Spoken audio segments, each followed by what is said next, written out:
Breaking update చూస్తున్నాం. తెలంగాణ రాష్ట్రంలోని మిగతా ప్రాజెక్టుల వద్ద వరద భారీగా పెరిగిన నేపథ్యంలో జల విద్యుత్ కేంద్రాల్లో విద్యుత్ ఉత్పత్తి గణనీయంగా పెరుగుతుంది. కానీ జూరాలలో మాత్రం వరద 1,00,000 క్యూసెక్కులు దాటితే విద్యుత్ ఉత్పత్తి తగ్గిపోతుంది. వరద పెరిగిన క్రమంలో ఏటా ఉత్పత్తి అయ్యే విద్యుత్ సామర్థ్యంలో చాలా వరకు గండిపడుతుంది. జల విద్యుత్ ఉత్పత్తి కేంద్రం నుంచి నీటి విడుదల చేసే అప్రోచ్ ఛానల్ నదికి సమాంతరంగా ఉండటం వల్ల ఈ సమస్య వస్తుంది.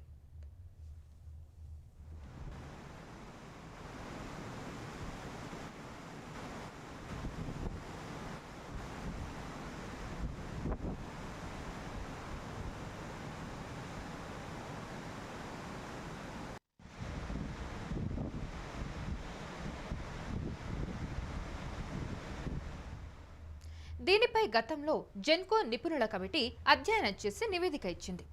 వరదల సమయంలో 1,00,000 క్యూసెక్కులు దాటితే రోజుకు 180 మెగావాట్ల వరకు ఉత్పత్తి కోల్పోవాల్సి వస్తుంది. వరద పెరిగిన సమయంలో వరద నీరు నదిలో నుంచి కాపర్ డ్యాం అప్రోచ్ ఛానల్ ద్వారా వెనక్కు తన్ని విద్యుత్ ఉత్పత్తి విఘాతం కలిగిస్తుంది. అయితే యూనిట్లలోని వర్టికల్ టర్బైన్లపై ఒత్తిడి పెరిగి యూనిట్లో 39 మెగావాట్ల నుంచి 10 లోపు మెగావాట్లకు ఉత్పత్తి పడిపోతుంది. దిగువ జూరాల జల విద్యుత్ కేంద్రం వద్ద కూడా ఇదే పరిస్థితి ఉంది. శ్రీశైలంలో పూర్తి స్థాయి నీటి మట్టం నిల్వ చేస్తే బ్యాక్ వాటర్ బీచ్పల్లి వరకు నిలిచి ఉంటుంది. ఈ బ్యాక్ వాటర్ కారణంగానూ దిగువ జూరాలలో విద్యుత్ ఉత్పత్తిపై ప్రభావం పడుతుంది. ఏటా ఎగువ 230 మిలియన్ అలాగే దిగువన 240 మిలియన్ యూనిట్ల వరకు విద్యుత్ ఉత్పత్తి మాత్రమే సాధ్యమవుతుంది.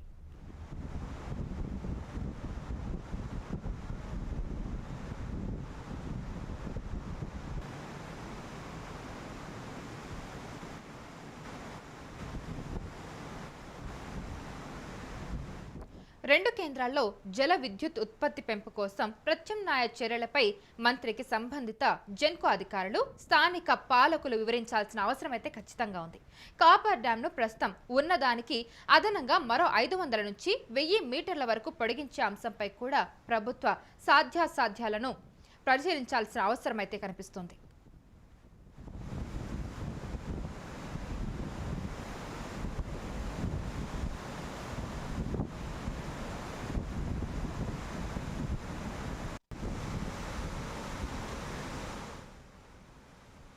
ఎగువ జూరాల వద్ద సౌర విద్యుత్ ఉత్పత్తి యూనిట్ ఏర్పాటుతో రోజుకు 5,000 యూనిట్ల ఉత్పత్తి వస్తుంది. దిగువ జూరాల వద్ద కూడా ఏర్పాటుకు భూసేకరణ చేశారు. కానీ అది కాస్త మరుగున పడిపోయింది. ఎగువ జూరాల వద్ద కూడా ఎడమ వైపున సౌర విద్యుత్ ప్లాంట్ల ఏర్పాటుకు ప్రతిపాదనలు చేశారు. అది కూడా పురోగతిలో లేదు. ఉమ్మడి జిల్లాలోని 4 ఎత్తిపోతల పథకాలు నెట్టెంపాడు, కల్వకుర్తి, కోయిల్ సాగర్, భీమా ప్రాజెక్టుల పంపింగ్ కేంద్రాల వద్ద పంపింగ్ లేని సమయంలో కూడా అవసరాల కోసం సౌర విద్యుత్ ప్లాంట్ల ఏర్పాటుకు ప్రతిపాదించారు.